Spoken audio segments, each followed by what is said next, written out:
Discrete random variables are easier to deal with because we can actually write out every possible answer, right? Even if there's a lot, or every possible outcome that discrete random variable can take. Even if there's a lot of them, we can still at least write it all down, unlike continuous, where life is a lot harder for us. So one possible way to display a discrete probability distribution we actually saw in part 4 is to just make a table. So we saw this before with our woman driving to work with the 5 traffic lights.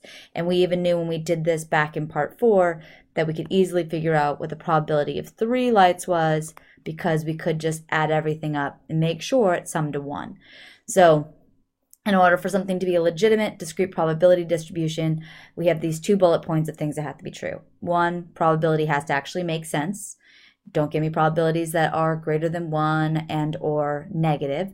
And 2, the probabilities need to sum up to 100%, because these are every possible outcome. So on the way to work, she has to hit either 0, 1, 2, 3, 4, or 5 lights. That's every possibility. So these things must sum to 1. That was how we figured out what was going on. All right, so easy enough to answer questions about that. In terms of once we already have it, we did that in part 4. I could ask you what the probability the woman hits 4 or 5 lights, and we just add those 2 together.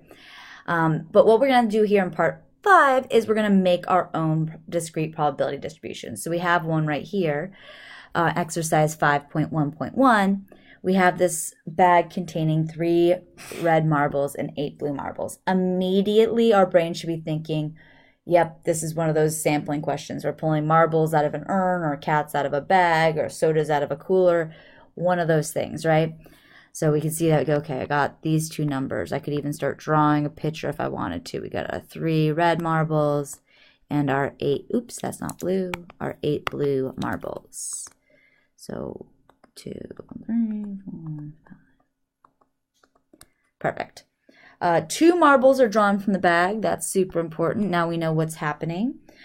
Without replacement, also extraordinarily important.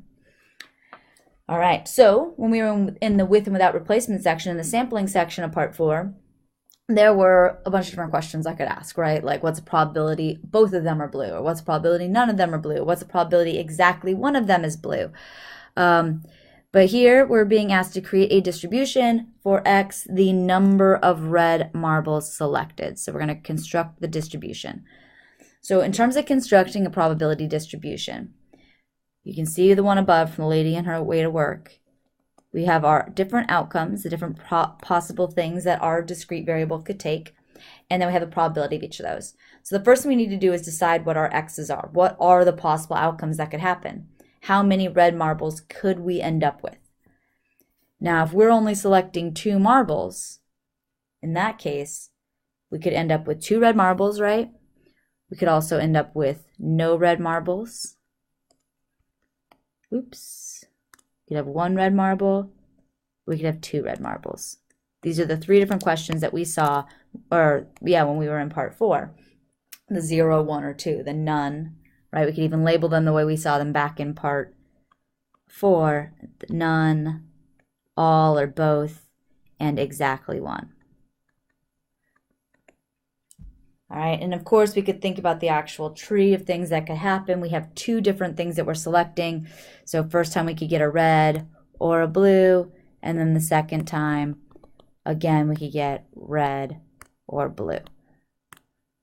Right, so this is the little baby tree version of what could happen, right? So the end results, I could end up with 2 red marbles, a red and a blue, or 2 blue marbles.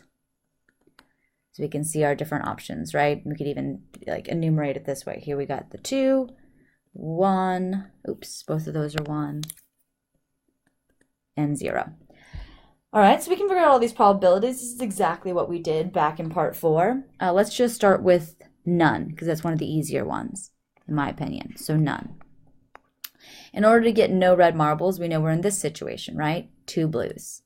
So I have 2 things that need to happen. I need to pull a blue marble and then another blue marble, right? So first marble coming up blue. Well, there's 8 out of the 11 possible that are blue. But I just took away a blue marble. So probability the second marble is also blue is now 7 out of the remaining 10. So I just need to figure out what 56 divided by 110 is, and we got our probability. 0.5091. So more than a 50% chance that we end up with two blue marbles and no red marbles. Which makes sense considering there are a lot more blue marbles in this bag. So I'm going to put this marble back and we're going to start again. Now is when you can decide what's the next easiest thing for you to calculate or figure out. I think that all is probably your next best bet. So I'm going to do all. In order for us to get all of our marbles to come out red, when we're selecting 2, both marbles need to be red, right? Now we're getting our 2. And if I wanted to math this up, by the way, I could say that this is the probability that x is equal to 0, and this is the probability that x is equal to 2. Math it up a little bit. And we're just doing the same math. First marble being red is 3 out of the 11. And if I take that marble away, the next marble also being red is 2 out of the remaining 10. So I just need to figure out what 6 divided by 110 is.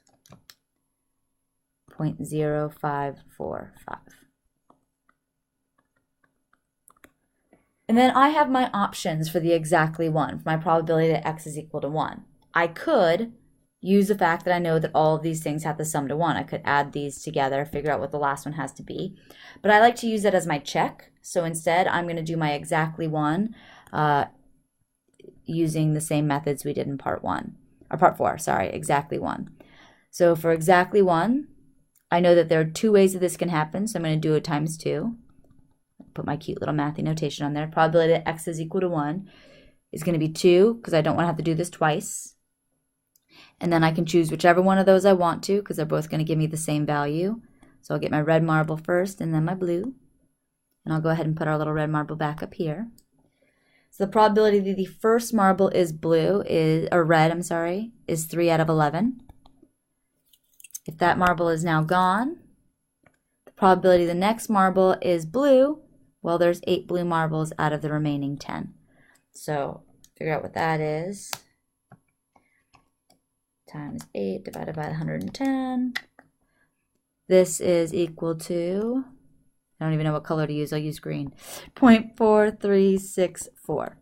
So 0.4364.